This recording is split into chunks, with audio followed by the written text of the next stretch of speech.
Hello, welcome to today's video where we're going to go over a bit of stats as far as the LPL format is concerned going into summer split. They have changed their format. It'll begin Saturday where they will be taking place, Jesus Christ, can I not speak today? So we've got four groups, and what's going to take place is they're going to play a double round robin. This format does have Fearless Draft. Fearless being, I believe, where a champion is picked once and then cannot be picked again. I am unsure if it's banned if it can't be picked, going forward or not. I think it's just if you pick it already, you can't play it on that team. And then I don't know if it's both teams. Either way, this is more so actually about strength of schedule than it is the format itself. I'm not a fan of the format. I believe, if anything, they should have went one or the other. Either went with this placement, crazy strength of schedule nonsense that's causing an issue for me, or went Fearless Draft with the original single round robin format that they had. I think doing both at the same time is too much.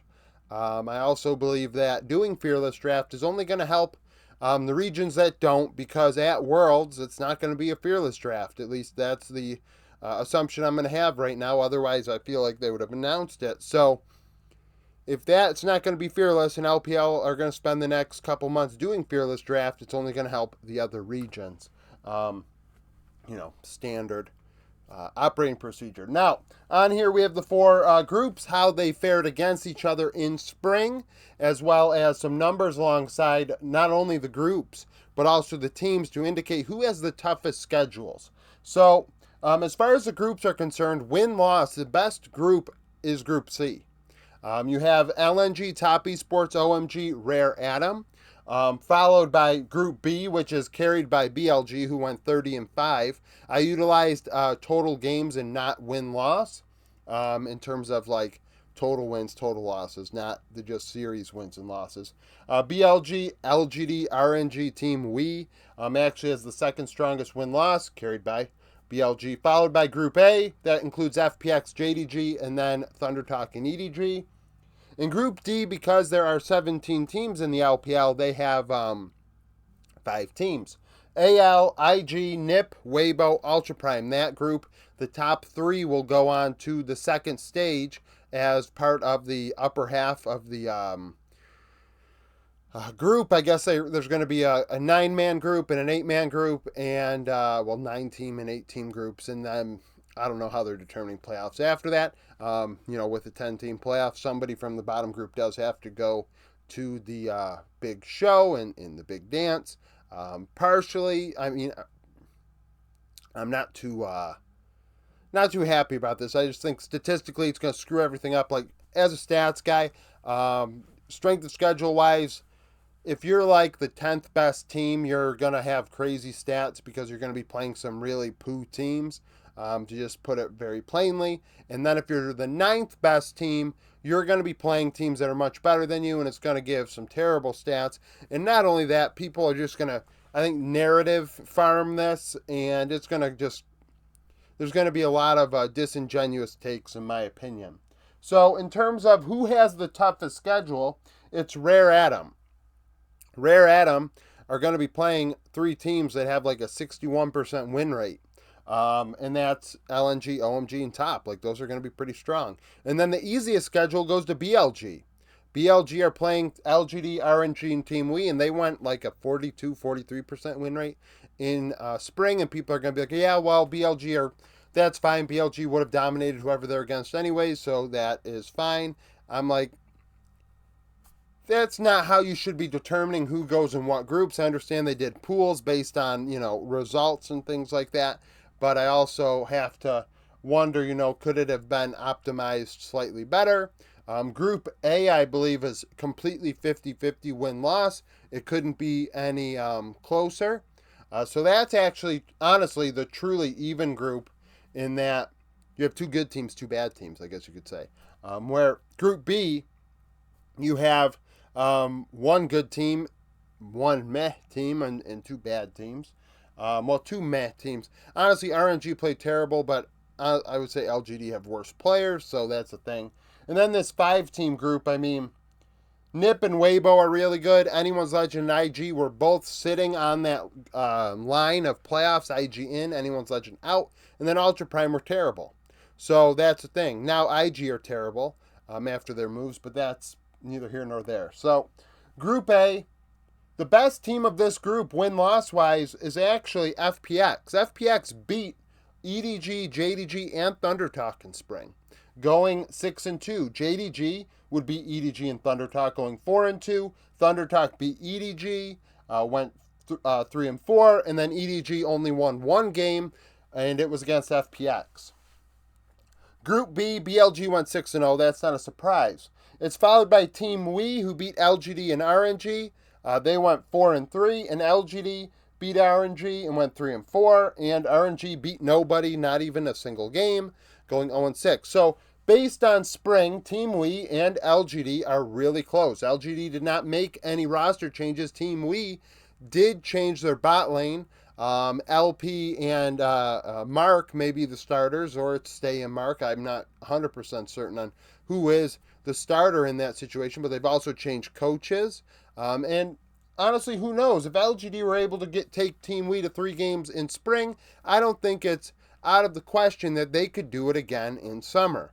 I feel writing them off is kind of, I mean, like I said, I'm not a big fan of LGD's roster, but the fact of the matter is, they took them to 3 games, so you kind of got to give them credit, and they beat RNG, but it's just like they're players. Meteor is much better than I probably give them credit for, but like RNG with Wei and Tangwan and Wanfeng now with Ming, you'd like RNG to be able to take this, but going into it, RNG are the 4th team, and it's not close. They did not take a game off of these 3 other teams in spring.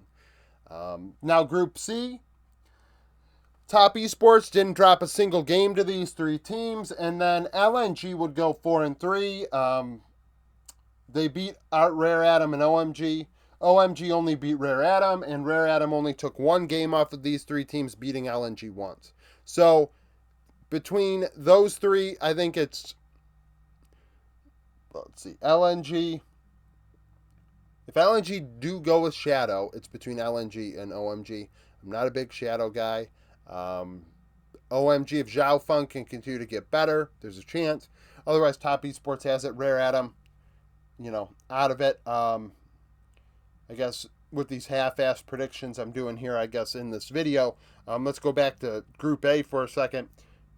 You have EDG, who have clearly gotten better. Added Cryan, JJ has returned, but I don't think Monkey played terribly. JJ is better than Monkey, but Monkey was not the reason they were struggling. I think Solo Kill is worse than Ale. And then the bot duo got better with Leave in the mix alongside Wink now. Does that necessarily mean they're better than FPX? I think it's going to be close. In my power rankings, I do have EDG above FPX, but I don't believe that's a certainty of what's going to occur. They went to 3 games last time, and EDG fell short. EDG now are better, and I wouldn't be shocked if they, overtook them. Group D, let's look here. Win-loss, Weibo went 7-2. They lost to Anyone's Legend, but they went 2-0 against the other 3 teams. So dropping Anyone's Legend is what it is. Anyone's Legend actually went 6-5. They're the second best team in this group amongst the teams that are here. They beat Nip and Weibo. I mean, hell, they only lost to IG. They beat Nip and Weibo in 3 games each. So you do have to give Anyone's Legend some credit. They are better now with Ale instead of Harry in the top lane. They have a better coach in Tabe. It's not a certainty that Nip get out of this group. I mean, sorry, as a 2 seed. I mean, 3 teams do get out. So, yeah. Who am I kidding? With 3 teams getting out, IG and Ultra Prime are the 2 that aren't. IG have made some roster changes that have made their team a lot worse. Ultra Prime brought in Ching Tian. I mean, I'm kind of speechless on what to say. That's not going to really. Doggo needs free Doggo. So I think those 3 are pretty clear, and then it's become a situation where Anyone's Legend's going to go into a group of 9 and probably. I mean, hell, they did take games off of Nip and Weibo, like I said, so I guess there's a chance that they can win a couple series in the second stage, but, there's, I really don't like this format. Just play a normal single round robin. Like, come on. I mean, this doesn't really just don't think this is better. I just don't think this is better. And also, people are like, yeah, well, it's going to ensure teams, spend money and try and get to the top 9. And it's like, I don't think that this really is going to make that happen. I just think this is a chaotic mess myself. Not only that, who's going to be watching the bottom 8 teams? As in, like, of course I'm going to, because I watch all 45 teams, and I don't. If it's Rare Atom and Ultra Prime or IG and Ultra Prime, like that's what the first series of the entire split is for summer, I'm going to watch it. But theoretically, when we have to watch that again, we're going to watch it 3 times because they're going to do a double round robin and then probably have to play against each other again in the second stage. What is viewership going to be like for that series? The third time you have to watch it. I mean, that's tough, right? And then, the thought is, well, make IG and Ultra Prime spend money and people want to watch them. Well, when they're losing more money, I don't think that it's going to help. I don't think it's going to help. So, I mean, IG, who knows? IG may have viewed this situation as, hell, we're not going to get out of this group. They maybe, hell, they looked at Anyone's Legend and said, we're with Anyone's Legend too. They may have beat AL last time, but maybe they're saying stuff, you know what? Screw it, we're going to rebuild now.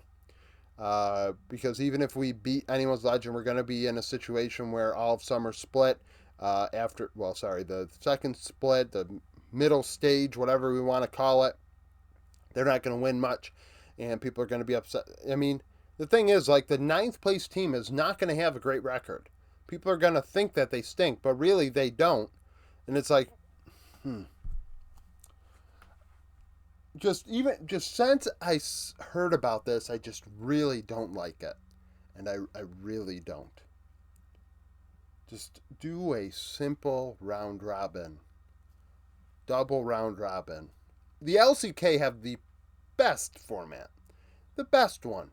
The strength of schedule is fair. It's a fair schedule. And frankly, you need to have a fair schedule to fairly determine who the best teams are. That's how you do a schedule. That's why schedule, and then it's like, yeah, well, in sports they have divisions. It's like, yeah, but based on geography.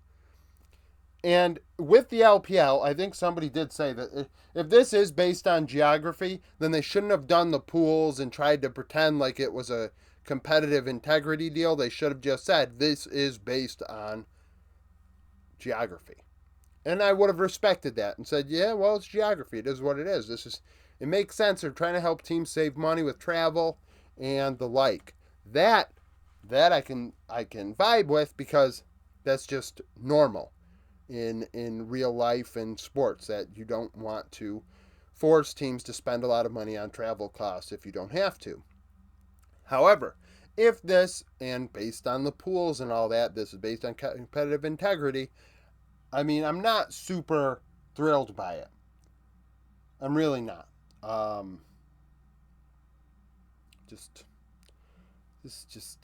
video of me rambling about how much I'm just so, I guess, frazzled by the whole thing. It just doesn't, just is so uninspiring and confusing why they would want to go with this. Someone said, trying to find who the good teams are and the bad teams. And it's like, this is not finding out who the good teams and the bad teams are. I mean, we know who the good teams and bad teams are based on this. But an entire season, an entire split, multiple patches is a better determiner of who the better teams are than 1 or 2 patches to determine who the best teams and the worst teams. Because that's not a good indicator.